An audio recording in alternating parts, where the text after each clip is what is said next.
సంవత్సరం మొత్తంలో 12 పౌర్ణములు వస్తాయి. అందులో ఒకటి మాఘ పౌర్ణమి. ఈ మాఘ పౌర్ణమిని మహామాఘి అని అంటారు.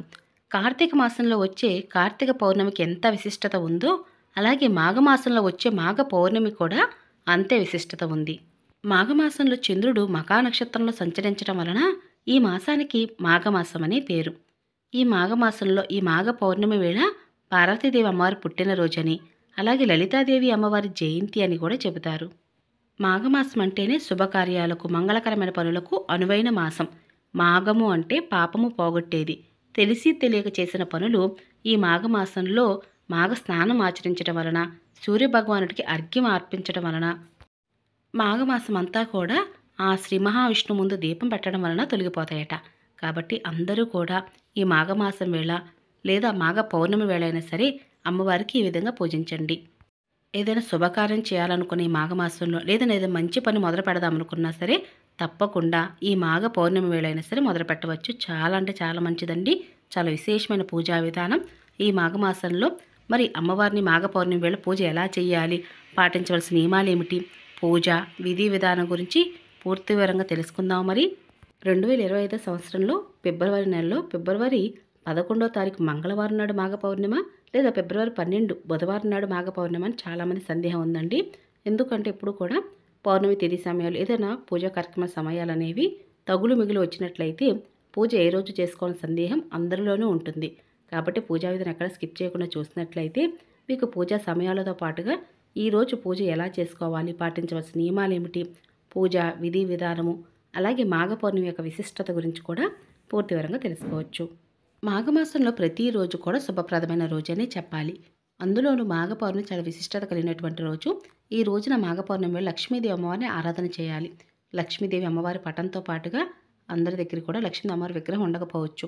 కాబట్టి ఇలా పసుపుతో తయారు చేసిన లక్ష్మీదేవి అమ్మవారి విగ్రహాన్ని మన చేతులతో మనమే స్వయంగా తయారు చేసి పూజలో పెట్టవచ్చండి. చూడండి, సాక్షాత్ ఆ లక్ష్మీదేవి అమ్మవారి వచ్చి కూర్చున్నట్లుగా చక్కగా తయారు చేశాను.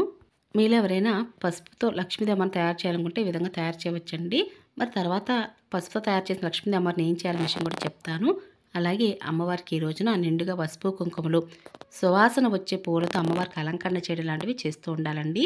అలాగే లక్ష్మీదేవి అమ్మవారి విగ్రహం ఉన్నా సరే ఈ రోజున అమ్మవారికి ఈ రోజున చక్కగా పంచామృతాలతో అభిషేకం చేయండి. చాలా అంటే చాలా మంచిదండి. అభిషేకించిన ఆ ద్రవ్యాలన్నింటిని కూడా మీరు మీ కుటుంబ సభ్యుల మీద ఒకసారి ఇలా తల మీద జల్లుకోండి. అలాగే ఇల్లంతా కూడా కొద్దిగా ప్రోక్షణ చేయండి. మిగతా ఉన్నటువంటి పంచామృతాలన్నీ కూడా వాటన్నిటిని అమ్మవారికి అభిషేకించిన జలం కాబట్టి చాలా పవిత్రమైన జలం అండి. ఎక్కడ పడవేయకుండా పచ్చని చెట్టు మొదల్లో వేయండి. లక్ష్మీదేవి అమ్మవారు టీవీగా కూర్చుని మనల్ని చూస్తున్నట్లుగా ఎంత అందంగా కనిపిస్తున్నారు చూసారా. అమ్మవారికి ఎప్పుడు కూడా ఏనుగులు పూజలో పెట్టాలండి. అభిషేకిస్తున్నటువంటి ఏనుగులు పెడితే చాలా మంచిది. అలాగే ఈ పౌర్ణమి వేళ సత్యనారాయణ స్వామి వ్రతాన్ని ఇంట్లో ఆచరిస్తే చాలా మంచిదండి.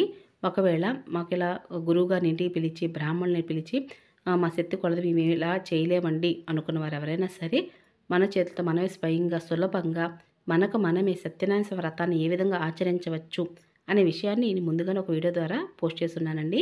వీళ్ళు ఎవరైనా మిస్ అయినట్టు ఆ వీడియో కూడా చూడండి. ఇక దీపారాధన కూడా చేశాము. ఇక అమ్మవారికి చక్కగా పూలతో అలంకరణ చేయాలండి. అలాగే మనం ఎన్ని పూజలు చేసినా సరే ఆది దేవుడైన వినాయకుడిని పూజించాలి. కాబట్టి మీ దగ్గర వినాయకుని విగ్రహం ఉన్న పూజలు పెట్టుకోండి, లేదా పసుపుతో తయారు చేసిన వినాయకుడిని పెట్టవచ్చు.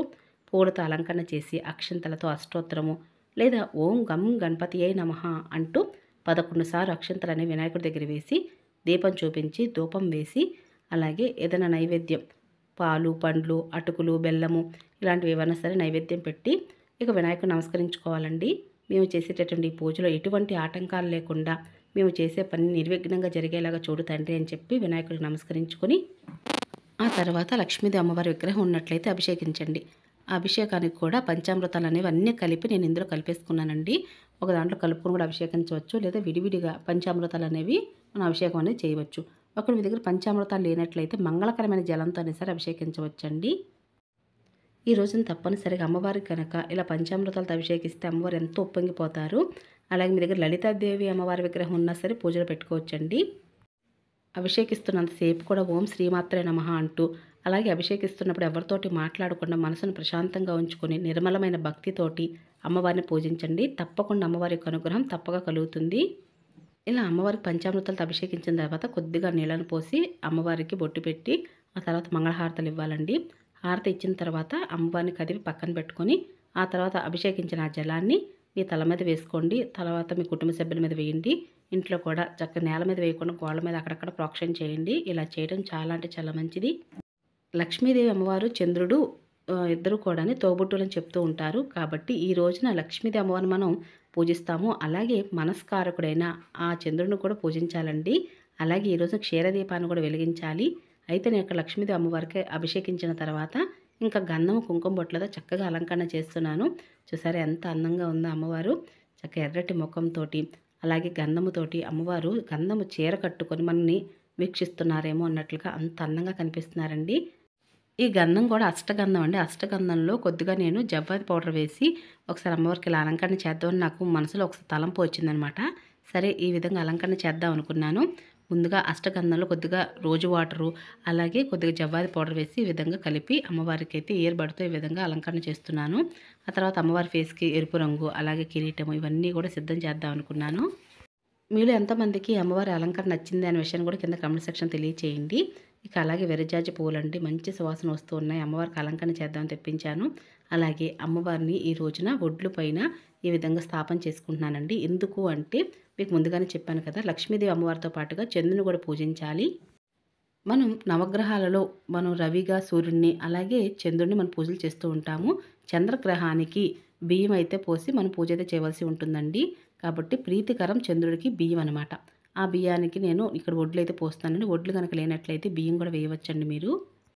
ఎవరికైతే మనశ్శాంతి లేదో అంటే మనసుకు సంబంధించిన వ్యధతో బాధపడుతూ ఉన్నారో వారు తప్పనిసరిగా ఈ విధంగా క్షీరదీపాన్ని అయితే ఇంట్లో వెలిగించండి. అలాగే కామాక్షి దీపాన్ని కూడా వెలిగించండి ఈ రోజున. కామాక్షి దీపం వెలిగించడం వల్ల కూడా చాలా అంటే చాలా మంచిదండి. ప్రతిరోజు వెలిగించలేకపోయినా ప్రతిరోజు కూడా దీపారాధన చేయడం కుదరని వారైనా సరే ఇలా ప్రత్యేకమైన తిథుల్లో అయినా సరే మీరు కామాక్షి దీపాన్ని వెలిగించవచ్చండి. ఇక ముందుగా కామాక్షి దీపాన్ని వెలిగించాను. కామాక్షి దీపం వెలిగించిన తర్వాత క్షీరదీపాన్ని సిద్ధం చేసుకోవాలి. ఇక్కడ క్షీరదీపం వెలిగించడం కోసం నేను గాజు బౌల్స్ తీసుకుంటున్నానండి. గాజు బౌల్స్ లేదంటే లేదా ఇతర బౌల్లను తీసుకోవచ్చు. లేదా రాగి బౌల్లో కూడా వెలిగించవచ్చు. అయితే నేను సగానికి పైగా పాలు పోసాను. ఆ పైన నువ్వుల నూనె కానీ ఆవు నెయ్యి కానీ వెయ్యాలి. 2 తమలపాకులు తీసుకున్నానండి. ఇవి రౌండ్గా కట్ చేసుకుంటున్నాను. రెండైనా లేదా కలిపి ఇలా కట్ చేసుకోవచ్చండి. ఇలా రౌండ్ షేప్లో కట్ చేశాను. చిన్న హోల్ పెట్టుకొని ఇక అందులో అయితే 2 ఒత్తులు ఒత్తుగా చేసి దీపాన్ని వెలిగిస్తున్నాను. మీ దగ్గర జలవొత్తులు ఉన్నాయనుకోండి, జలవొత్తులు వేసి కూడా ఇలా దీపం వెలిగించవచ్చండి. జలవొత్తులు లేని వారు మాత్రమే ఈ విధంగా సిద్ధం చేసుకోండి. అందరి దగ్గర కూడా జలవొత్తులు ఉండకపోవచ్చు కదా, అందుకే చెప్తున్నాను. ఎందుకు ఇలా క్షీరదీపం వెలిగించాలి అంటే లక్ష్మీదేవి అమ్మవారు పాల సముద్రం నుంచి ఉద్భవించారు కదండి. అంటే మందర పర్వతము చిలికినప్పుడు అమ్మవారు పాల సముద్రం నుంచి ఉద్భవించారు కాబట్టి అంటే పుట్టారు కాబట్టి అమ్మవారికి ఈ విధంగా క్షీరదీపం వెలిగిస్తే చాలా అంటే చాలా మంచిదండి. ఇలా పౌర్ణమి వేళ అమ్మవారు వెలిగిస్తే అమ్మవారు ఉప్పొంగిపోతారు. అందుకు గాను ప్రతి పౌర్ణమి వేళ కూడా ఇలా క్షీరదీపం వెలిగించండి. చాలా అంటే చాలా మంచిది. ఇంకా ఈ రోజున క్షీరదీపంతో పాటుగా ఇలా ఒక తెల్లని దారబంతి అండి. ఇదైతే నేను పూజలకు ఉపయోగిస్తానన్నమాట. కొత్త దారబంతి అని తెచ్చుకోవచ్చు. ఇలా 5 పేటలు లేదంటే 9 పేటలైనా వేసి పసుపు కుంకుమ అలంకరణ చేసి అమ్మవారి దగ్గర ఈ రోజు పెట్టి నమస్కరించుకోవాలి. ఎందుకంటే మనం ఏదైనా ఒక ముఖ్యమైన పని చేస్తున్నాం ఈ రోజున, లేదా శుభకార్యం మొదలు పెడదాం అనుకుంటున్నాం. కాబట్టి ఆ శుభకార్యం ఎక్కడా కూడా ఆటంకం లేకుండా జరగాలని చెప్పి అమ్మవారికి నమస్కరించుకొని ఈ విధంగా అమ్మవారి ముందు 9 పోగులు వేసినటువంటి దారాన్ని ఉంచి పసుపు కుంకుమతోటి అమ్మవారి ముందు చూపించి పూజానంతరము ఆ తాడుని అయితే మీరు చేతికి కట్టుకోవచ్చండి. లేదా ఎవరికైనా సరే తాడు అనేది కట్టవచ్చు. చాలా శక్తివంతమైనది. ఈ పౌర్ణమి వేళ మీరు ఏదైనా మనసులో సంకల్పం చేసుకొని కుంకుమ పూజ కనుక చేసుకుంటే చాలా అంటే చాలా మంచిదండి. క్షీరదీపం ఒకసారి వెలిగించిన తర్వాత ప్రతి పౌర్ణమి కూడా వెలిగించాలంటే అలాంటిది ఏమీ లేదండి. మీకు వీలైనప్పుడల్లా ప్రతి పౌర్ణమికి ఇలా క్షీరదీపం వెలిగించండి. చాలా మంచిది. అలాగే చంద్రుడు మనస్కారకుడండి. కాబట్టి మానసికమైన బాధతో కనుక మీరు ఇబ్బంది పడుతూ ఉంటే, లేదా చాలామంది డిప్రెషన్తో బాధపడుతూ ఉంటారు. తెలియని వ్యధతో అయితే ఇబ్బంది పడుతూ ఉంటారు. వారందరూ కూడా ఈ రోజున క్షీరదీపం వెలిగించవచ్చు. ఈ రోజున లలితా జయంతి కూడా కాబట్టి ఈ రోజున లలితా సహస్రనామం చదివితే చాలా అంటే చాలా మంచిదండి. అలాగే వెన్నెల కిరణాలు పడే ప్రదేశంలో ఈ రోజున చాలామంది కూడా అమ్మవారిని నమస్కరించుకొని లలితా పారాయణం చేస్తూ ఉంటారు. కాబట్టి సామూహికంగా లలితా పారాయణం అయితే ఇప్పుడు గుళ్ళో జరుగుతూ ఉంటుందండి. మాఘ పౌర్ణమి వేళ లేదా ప్రతి పౌర్ణమి కూడా జరుగుతూ ఉంటుంది. కాబట్టి అందులో కూడా మీరు చక్కగా జాయిన్ అయ్యి మీరు లలితా పారాయణం చేయవచ్చు. లేదా ఇంటి వద్దన మీరు ఒక్కరే కూడా లలితా పారాయణం చేయవచ్చండి. ఇన్ని పౌర్ణమి చేస్తాము అని చెప్పి మొక్కుకొని కూడా లలితా పారాయణం అనేది చేయవచ్చు. మరి ఈ లలితా పారాయణం ఎలా చేయాలి అంటే వెన్నెల కిరణాలు పడే ప్రదేశంలో ఈ పౌర్ణమి వేళ కూర్చొని అమ్మవారిని నమస్కరించుకొని లలితా పారాయణం మొదలుపెట్టుకోవాలండి. అంటే లలితా సహస్రనామం చదవటం 9 సార్లు చదువుతూ ఉంటారు చాలామంది కూడా. మేము ఇన్ని సార్లు చదవలేము అనుకున్నవారు ఒక్కసారైనా సరే లలితా సహస్రనామం చదివి అమ్మవారికి మంగళహారతులు ఇచ్చి దీపధూప నైవేద్యాలు సమర్పించాలి. ఈ రోజున అమ్మవారికి పాలతో చేసిన నైవేద్యం అయితే నివేదన చేయాలి. మరి ఈ 2025 సంవత్సరంలో ఫిబ్రవరి 11వ తారీఖు మంగళవారం నాడు సాయంత్రం వేళ నుంచి అంటే 7 గంటలు దాటే దగ్గర నుంచి కూడా మనకి మాఘ పౌర్ణమి తిథి సమయం అనేది మొదలైందండి. అలాగే ఫిబ్రవరి 12వ తారీఖు బుధవారం వేళ రాత్రి అంటే 7:30 సమయం వరకు కూడా మనకి మాఘ పౌర్ణమి తిథి సమయం ఉన్నది. కాబట్టి ఎవరికైనా సరే పీరియడ్ టైం వల్ల కానీ లేదా ఏదైనా ఊరు వెళ్ళాలనుకుంటే బుధవారం వేళ మంగళవారం రాత్రి వేళ మీరు మాఘ పౌర్ణమి పూజను చేసుకోవచ్చు. అలాగే ఈరోజు క్షీరదీపం వెలిగించుకోవచ్చు. కుదిరిన వారు మాత్రం బుధవారం సాయంత్రం వేళ 6 గంటల సమయానికి పూజను మొదలుపెట్టి పూజ అయితే చేయవచ్చండి. పూజ అనంతరము ఇలా క్షీరదీపం గగనమైన తర్వాత ఆ పాలను కొద్దిగా తీర్థంగా తీసుకొని పచ్చని చెట్టు మొదల్లో వేయవచ్చండి. లేదా ఆవు ఉంటే ఆవుకైనా పాలు అనేది పెట్టవచ్చు. మాఘ పౌర్ణమి వేళ ఏ చిన్న మంచి పని చేసినా అది అక్షయం అవుతుంది. తిరిగి అది 100 రెట్ల ఫలితాన్ని ఇస్తుందని చెప్తూ ఉంటారండి. కాబట్టి ఈ రోజున ఏ చిన్నపాటి దానం చేసినా అది అక్షయం అవుతుంది. మీకు అధికమైన రెట్ల ఫలితాన్ని అయితే తిరిగి ఇస్తుందండి. కాబట్టి ఈ రోజున తప్పనిసరిగా స్వయంపాక దానం చేస్తే చాలా మంచిదండి. సద్బ్రాహ్మణుడికి ఒక పూట భోజనానికి సరిపడా స్వయంపాక దానం ఇవ్వండి. చాలా అంటే చాలా మంచిది. లేదా పేదలకు పండ్లు పంచడం ఇలాంటివి ఏవైనా సరే ఏ చిన్న మంచి పని చేసినా సరే అది మీ కుటుంబ క్షేమం కోసం మీ కుటుంబాన్ని ఎల్లవెల్లా కాపాడుతుందండి. పూజలో పెట్టినట్టు పసుపు లక్ష్మీదేవి అమ్మవారిని పూజ అనంతరము చక్కగా మీరు స్నానం చేసేటప్పుడు ముఖానికి కొద్ది కొద్దిగా పసుపు అలాగే తాలిబొట్టుకు రాసుకోవచ్చండి. ఇలా రోజు కొద్ది కొద్దిగా రాయండి. ఇలా ఈ విధంగా మాఘ పౌర్ణమి పూజను అందరూ చేసుకోవచ్చు. మరొక మంచి పూజా విధానంతో మళ్ళీ కలుసుకుంటానండి. ఇక అప్పటి వరకు నమస్కారం అండి.